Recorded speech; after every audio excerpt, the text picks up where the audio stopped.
Okay, here we are. Hello, everybody, and welcome to Monday, June 27th episode of Between Two Teachers. And we're two former teachers just giving you lots of information and best practices about education and what's happening both locally and nationally. So we're going to get started. And my name is Consuelo Lara. And I'm Madeline Cronenberg. And we begin, as we do every week, with our land acknowledgement. We pause to acknowledge that we have gathered on the ancestral territory of Huichin, which is part of the unceded land of the Chochenyo and Karkan-speaking Muwekma Ohlone people. We remember their continued connection to this region and give thanks to them for allowing us to live, work, learn, and pray on their traditional homeland. We offer our respect to their elders and the Ohlone people of the past and present. And we welcome you and ask you to continue to support justice for the Muwekma Ohlone people, because there is still an ongoing dispute about their federal recognition. And on our Facebook page are the links to what you can do to support them in the future. And that's a really important thing. And also to support making sure that we have their curriculum as part of our curriculum, that their story is not left untold. Yeah, and there's a curriculum on the East Bay Parks, Regional Parks website. And I've sent that out, and hopefully it'll get on the county list of links of curriculum. So we're hoping that'll happen. And I have to say, we went recently to the Oakland Museum. And if you want to know about various atrocities that happened towards this tribe, there's a lot of documentation there. It's very, very interesting. And our speaker did mention the Oakland Museum with that having information about the. Exactly. Yeah, he did. So and it is there. You have to look for it. It's in a number of places, which is big progress over having it nowhere and having a different story told about the missions. But the most important thing would be to have it right in our children's curriculum. Exactly. Right?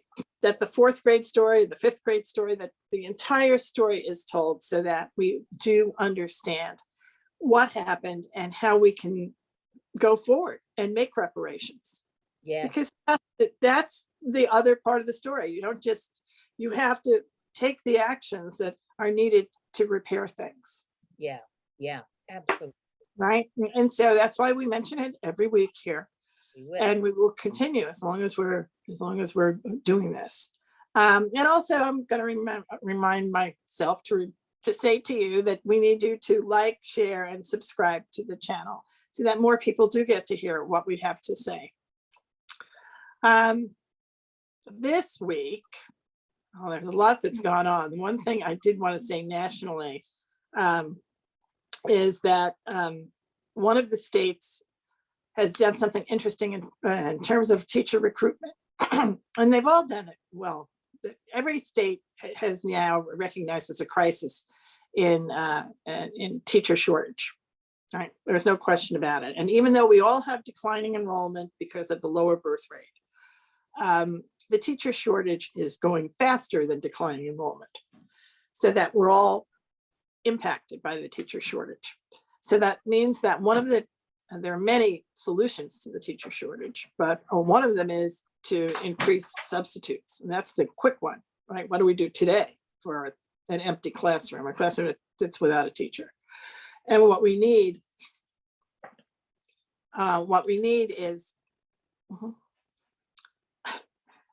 to do is make sure that those substitutes are supported. Yes. And the way you support them is you recruit them, and then you have programs that allow for them to be supported. And the way that is done in Colorado, which is the state I'm going to call out, is that they have a statewide program, statewide recruitment program that is really a serious program. And I know that California does too, but I don't think they're quite up to Colorado.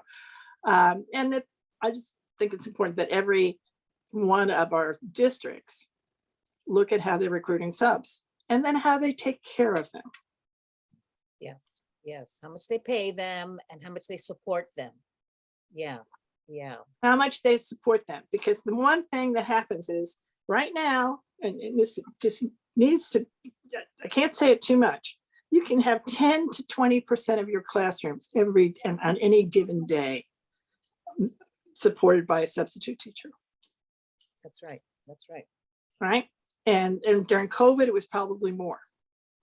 You know, and I don't think a sub should have to be in a classroom all by themselves. There should be an aide, somebody else there supporting as well. So, because it's a difficult situation. You want them to come back. So you want them to know that they're supported and that we'll get the resources they need and that they get paid well. And, you know, it was brought up, maybe even person with an AA would qualify to be a substitute. So how about a certificate that people can get at the community college in order to be a substitute teacher? And Exactly. then you have the CTE classes in all kinds of areas. They could expand that because they haven't been doing much in terms of that, because we're going to continue. The shortage is going to continue. It's not going to get better anytime soon. No. So- And substitutes are a source of recruiting to become a credentialed teacher, right? That's the whole thing. Many people who come in as a substitute the thing you will then decide is whether or not you love this or hate this, whether it's a fit for you, right? And so we need to raise up substitutes as a centerpiece of part of the solution to the teacher shortage, instead of being dismissive of them as second-class citizens, which is really what we often do. Can gosh, I don't even remember 40 years of teaching. I don't remember where this was, but there was a school that called their substitutes visiting scholars. I remember that. Oh, this was decades ago. So they rose that up. This is a visiting, you're gonna have. No, I have visited a school where that's exactly what they did. Yes. On the board. And I made a point at one point when I was on the board and I would visit schools to only visit the classrooms with the subs. Ah, there you go. Now that was, anyway, the interesting thing about that was I did that because I wanted to elevate the subs and I wanted the subs to know how important they were. And that I wasn't there to catch them doing something wrong. Right. I was there to support them in what they were doing that was right. And the fact that they were in the classroom. Yeah. Hopefully. Right. And that was a very unusual approach. I have no idea. I mean, you can imagine the administrators, they were stunned when I said that because they automatically would walk past the classroom with the sub. And I'd say, no, that's the one I want to see. And I want to go in and meet them. And I want the children to know, I want to support their work. And so I think we need to just continue to look at substitute teaching as a really strong model and a source of our answer to our teacher shortage. Yeah, it's a pathway. Yeah. So there's that's an innovative idea. You know, today's our day of innovative ideas. Yes. California, I just wanted to put out California's bill. California has an innovative idea in response to the Supreme Court ruling around expanding, around gun access, right? The Supreme Court issued their ruling relating to guns, and California's response is a bill to require all gun owners to have liability insurance. Yeah. I think that makes so much sense. You have to have insurance to operate a car. Why wouldn't you need insurance to operate a gun? Yeah. You know, our resolution at the county, one of our therefores is we do not support the arming of teachers in the classroom. That's not something we support. Right. That's the safety resolution that came from the Latino caucus, right? Correct. That's correct. And it was passed unanimously by our board. So, yeah, this is it's just so absurd to think about or to be saying this actually. I know, Oh, but it's there and it is a part of the education landscape today. So it needs to just be, it needs to be called out, Yeah, right? yeah. Well, So anyway, that is something that California is doing. That is something, a step that's being taken. okay. This is another item that could be looked at as a best practice. And this has got to do with student recruitment. Oh, And the fact is that we have not just teacher shortages, but because of declining enrollment, we have many school districts whose number of students are declining quickly, very quickly, for all kinds of reasons. And so there are different strategies you can employ.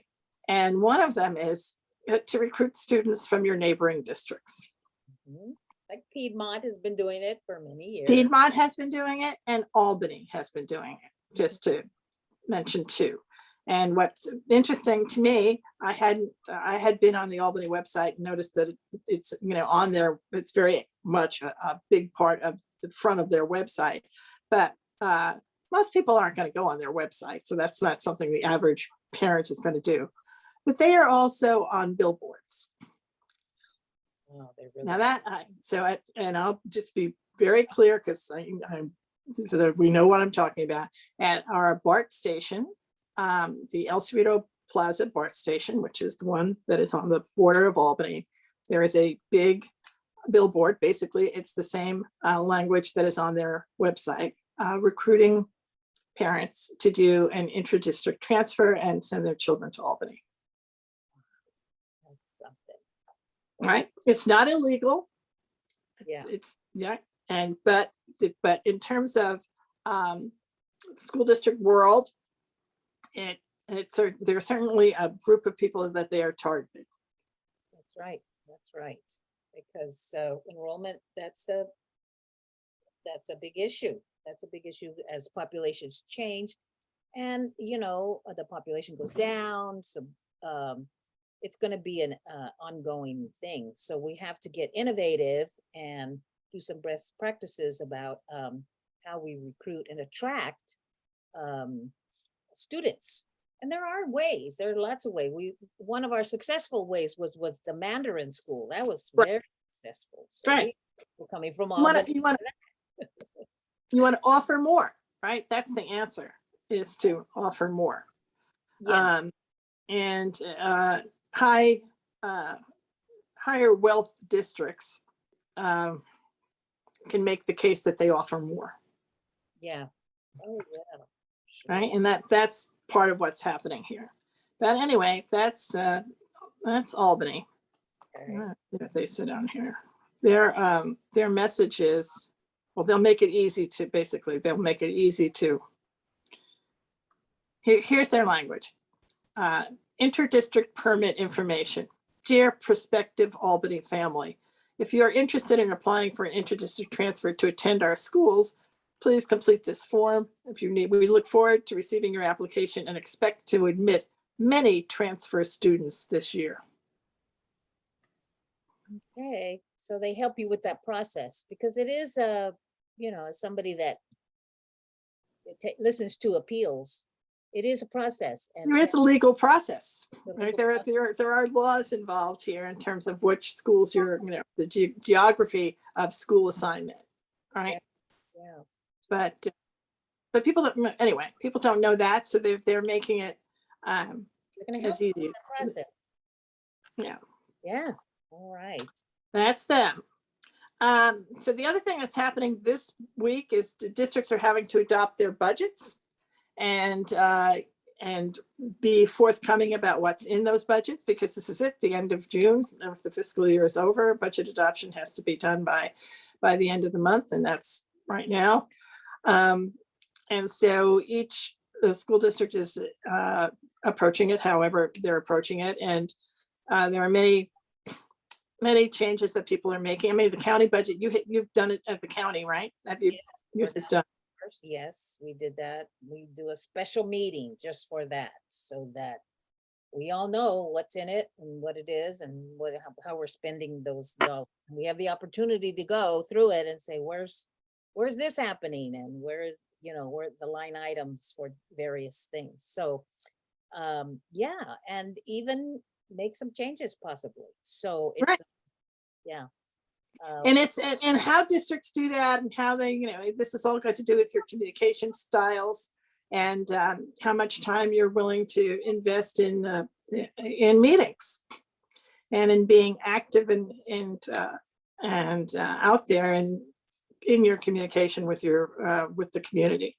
So this week that's going to happen. West Contra Costa put their budget book out. And that was really, I thought, a very well drafted and created book. Mr. McIntyre did a really strong job in the budget book. The one thing about budgets and the LCAP too, I think, which is where we have the list of what the plan is. Like anything else, it needs to be communicated in different ways for different audiences.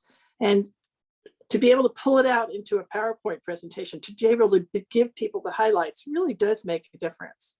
And if you're not able to do that well, the community misses the point. Most people are not going to spend the time to go through line by line unless you're looking for a single item. And then even then, you're probably not going to know how to find it. Yeah, that's right. That's right. It can be very complicated. And so parents, parents need to understand it.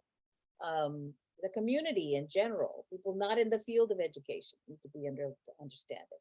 And That's exactly right. And the things that, even at the West Contra Costa last board meeting, where a board member called out, well, where is the older adult funding? that's it. And you're told, oh, yes, it's in there, but you can't actually see it because it's in the general fund. It's somewhere in there. And that's the kind of thing that people need to be able to, in order to build the trust you want to build, you have to find ways to make it clearer to be able to answer those kinds of questions so that they don't walk away more confused than what before they ask the question. And especially for adult ed, we are spotlighting that. We need to know where the money is, how much is it, and that it's going to be a priority. Adult schools, with this push for community schools, a big part of that is community engagement, parent Right. support. That's adult ed. So make an office at each of these community schools for adult ed to provide those services. And so if anything, adult ed needs to be expanding into those community schools and not being, cut back and back and back. That's exactly right. And there is funding in that community school pot. Right. Yes. There is also possible funding from this other pot for Measure X. My only concern is that if something happens and the Measure X funding gets aligned somewhere else, because it was never mentioned in the beginning, the adult ed is sort of an add-on.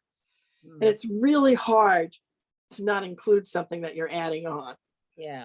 It's really easy to not include it. I think it's really easy for them to cut it, because I'm just very concerned that you're suddenly going to add it into a measure that people have been working on for a very long time and never talked about adult ed. Yeah. And suddenly somebody walks in and says, oh, this would be a great idea. And it is. I mean, I totally support it. I'm just worried and concerned that it's easy for the people who are going to make the decision not to support it. Yeah. And if that happens, and over here at the district, they said, oh, we don't need to include it because it's going to be covered by the county. That's the strategy for it to be destroyed and to be gone. Yeah. And people don't know about it. So we're going to be bringing this up, and the process, the money, and what's needed. So, and maybe bring people on to talk about it also. I think that's exactly right. After next week, we'll know next week if it's in the budget and where it is. So maybe we can bring this personally on to talk about it, because it really does need, to be looked at. The other thing I just wanted to mention as a best practice, where is it? Actually, this is an update. And so the best practice is voting, because, vote, as we all know, people are talking about this because of the Supreme Court and so many other things. Elections have consequences. And there was a school board recall in San Francisco this year, back in February, an election. And one of the consequences of that is they revoted how they're going to do the admissions at Lowell High School. And the decision has been, prior decision has been reversed, and their superintendent has been overruled, and they have a new superintendent coming in. The superintendent from Hayward is coming in, but he's not there yet. He starts, I guess, July 1st, so he's watching, but he's not there. And Lowell High School will have the test, the merit-based system reinstated. So the lottery system, which they were using which increased the percentage of Black and brown children, that's going away. And they're bringing back what they had previously. And that's completely because of who was elected and the recall. Yeah. Remember, and the recall was funded by billionaires, and that recall was a very tiny percentage of the population voted in the recall, but it was a legitimate recall, and that was the consequence of it. At the same time that was happening, there was also a vote in the Oakland City Council, which voted to do something that they're doing in San Francisco, that they've done in San Francisco for a while, and they're going to attempt to do in Oakland, and that is to include the opportunity to vote for school board members, for expand that to non-citizens. Non-citizens have the right to vote in the San Francisco school board election. And now the Oakland City Council put this on their November ballot. So we will see if Oakland non-citizens parents will also have the right to vote. And at the same time, the Oakland Unified School District voted to not reverse the closure decisions on their schools. So they're going to go ahead and close the schools that they had put on the closure list.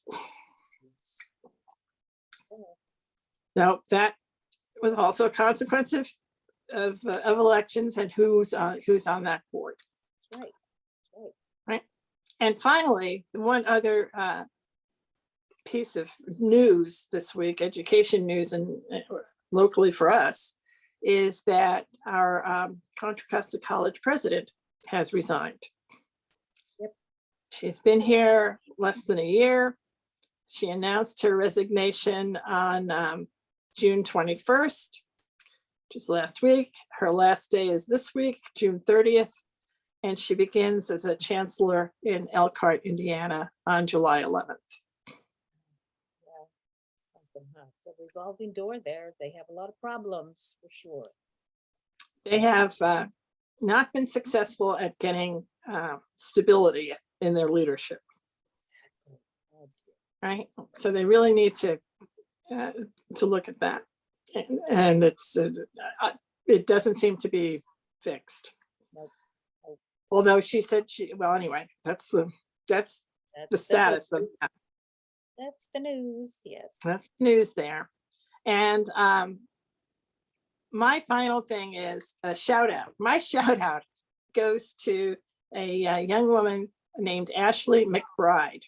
And Miss Mcbride is a reporter for Oakland side.